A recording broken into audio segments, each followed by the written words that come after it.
Hello everyone. Today's video is all about self-efficacy and self-fulfilled prophecy of the learning environment.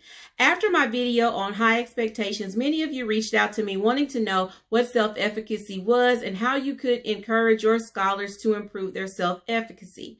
Well, self-efficacy is all about the way you feel about the ability that you have to complete a task. Many of you are confusing self-efficacy with confidence. Confidence just means that you hold a truth about something. So you can be confident in your ability to fail. So confidence is something that we want to make sure is positive in the lives of our scholars, but we also want to make sure that they have adequate self-efficacy where they believe that they can achieve the tasks that are at hand. So in order to do that, we want to talk about the self-fulfilled prophecy of the learning environment. That means it is up to us as educators and parents to make sure that in that environment, it is filled with positivity. And we're saying, yes, you can accomplish these goals. You can do what you are setting your mind to do. If we speak negatively and say, this is a horrible experience, I can't believe that we're having to stay home, I can't believe that I'm being forced to teach you and I'm not a teacher, then your scholar will eventually begin to believe that. And so whatever you speak, positive or negative, becomes the self-fulfilled prophecy of that learning environment. So we want to begin to affirm our scholars. And right now, because they have been displaced for half of the previous school year, there may be some things that they are struggling with. And we want to take this time before every subject at this point to affirm them and to say, yes, you can do this specific thing. We want to praise them for the things specifically that they do. We don't want to just say, you did a great job. We want to say, you did a great job with the capitalization and punctuation of your paper. Now let's work on this. Give them some specific feedback that will help them and encourage them. We also want to talk about giving concrete, tangible rewards. Give stickers, give treats, give whatever it is that your scholar needs so that they can see a correlation between their effort and their achievement. Every time you put forth all of this effort, you achieved your goal, and here is something tangible that says you were successful.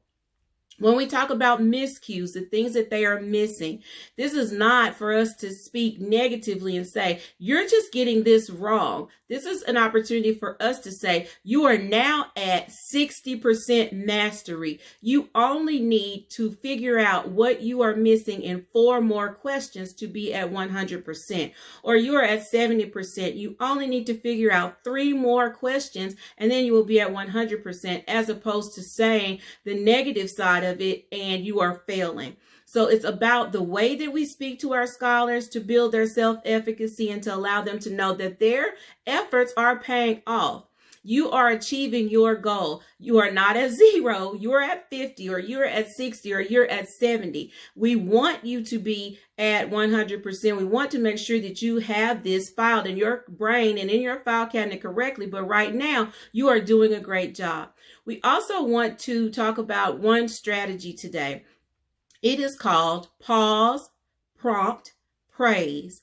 As your scholars are working, you pause to tell them the things that you see that they are doing correctly. Praise them for those things at that very moment, and then prompt them to move on to the more strenuous, more rigorous tasks that they have to complete.